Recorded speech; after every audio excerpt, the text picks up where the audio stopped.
Kekana akadde mulindwa akalipota embeera y'obudde okuva mu kitongole ky'eggwanga ekivunaanyizibwa ku by'embeera y'obudde wamu ne Star TV ng'omwanjuzi nze Juliet Nanteza.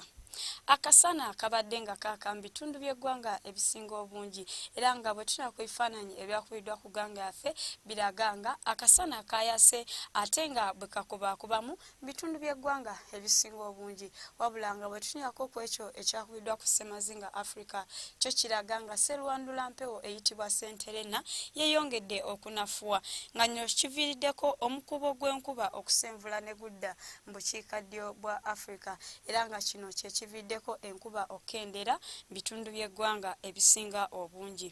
Bwe tutunyira ku mbeera y'obudde nga bwesuubirwa okubeera mu biseera eby'okumakya tulaba nga obudde tubusuubira okubeera nga bwa mukarwe era nga akasana tukasuubira okwaka ate nga ewamu bwe kakubaakubamu.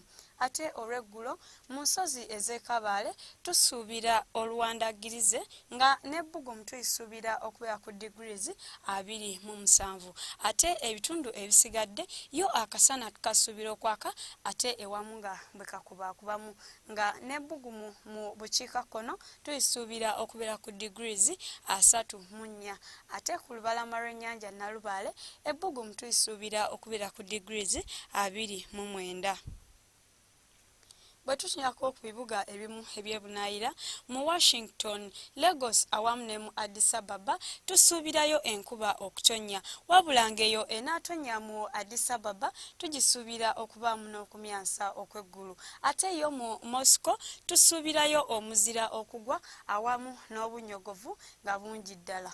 Olwo yo mu Dubai, Nairobi awamu ne mu Johannesburg tusuubira okwatirira kw'ekiddedde. Awo nno gwe asuubira okutambulako mu bitundu ebyo tukusaba ogende nga weeteekedde embeera eyo.